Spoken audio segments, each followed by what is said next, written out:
হরে কৃষ্ণ, রাধে রাধে। রাধা কৃপা 56 ইউটিউব চ্যানেলের পক্ষ থেকে অনন্ত কোটি সাধুগুরু বৈষ্ণবের চরণে অনন্ত কোটি ধন্যবাদ প্রণতি জ্ঞাপন রেখে আজকে আমি একাদশীর মহিমা কীর্তন করার প্রয়াস করব।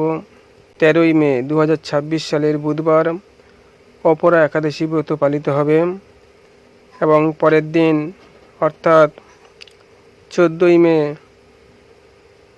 বৃহস্পতিবার 7:45-এর মধ্যে এই ব্রতের পালন করতে হবে। তো চলুন ভক্তগণ, আমরা সেই অপরা একাদশী ব্রত মহিমা শ্রবণ করি। যুধিষ্ঠির বললেন, হে কৃষ্ণ, জ্যৈষ্ঠ কৃষ্ণপক্ষিয়া একাদশী কি নামে প্রসিদ্ধা? এই অপরা একাদশী প্রতি বছর জ্যৈষ্ঠী মাসে হয়, কিন্তু এবারে বৈশাখ মাসে পড়ে গেছে। যাই হোক, তো এই একাদশীর জ্যৈষ্ঠী মাসের একাদশী।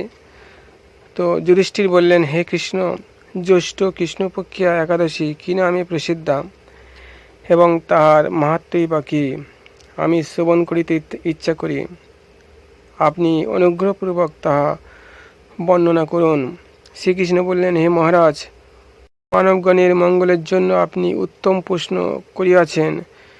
বহু পুণ্য প্রদায়িনী, মহাপাতক নাশিনী ও পুত্রদাত্রী এই একাদশী অপরা নামে বিখ্যাত। এই ব্রত পালনকারী ব্যক্তি জগতে প্রসিদ্ধি লাভ করেন। ব্রহ্মহত্যা, গোহত্যা, ভ্রূণ হত্যাকারী, পরনিন্দুক ও পরস্ত্রীগামী সকলেই এই ব্রত পালনে নিষ্পাপ হইয়া থাকে।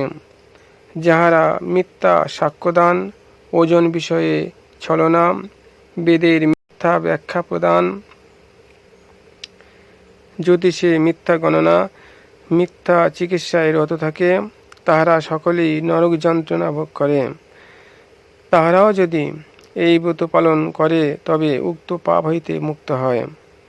ক্ষত্রিয় স্বধর্ম ত্যাগ করিয়া যদি যুদ্ধক্ষেত্র হইতে পলায়ন করে তবে সে ঘোরতর নরকে পতিত হয়, কিন্তু সেও এই ব্রত পালনে মুক্ত হইয়া স্বর্গে গমন করে। মকর রাশিতে রবিযুক্ত মাঘ মাসে প্রয়াগে স্নান করলে যে ফল লাভ হয়, শিবরাত্রিতে কাশীধামে উপবাসে যে পুণ্য হয়, গয়াধামে বিষ্ণুপাদ পদ্মে পিণ্ডদানে পিতৃগণের যে ফলপ্রাপ্তি হয়, সিংহ রাশিগত বৃহস্পতিতে গৌতমী নদী স্নানে, কেদার বদ্রীযাত্রা ও সেই তীর্থ সেবনে, কুরুক্ষেত্রে গ্রহণযোগী স্নান, হস্তি অশ্ব সুবর্ণদানে এবং দক্ষিণাসহ যজ্ঞ সম্পাদনে যে ফল লাভ হয়, এই ব্রত পালন করিলে অনায়াসে সেই সকল ফল লাভ হইয়া থাকে। এই অপরাব্রত পাপরূপ বৃক্ষের কুঠারস্বরূপ, পাপরূপ কাষ্ঠের দাবাগ্নিতুল্য, পাপরূপ অন্ধকারের সূর্য সদৃশ এবং পাপহস্তির সিংহস্বরূপ। এই ব্রত বিনা যে ব্যক্তি জীবন ধারণ করে, জলেতে বুদবুদের ন্যায় তাহাদের জন্মমরণই সার মাত্র হইয়া থাকে। অপরা একাদশীতে উপবাসপূর্বক বিষ্ণু পূজা করিলে সর্বপাপ বিমুক্ত হইয়া বিষ্ণুলোকে গতি হয়। এই ব্রত কথা পাঠ ও শ্রবণ করিলে গো সহস্রদানের ফল লাভ হইয়া থাকে।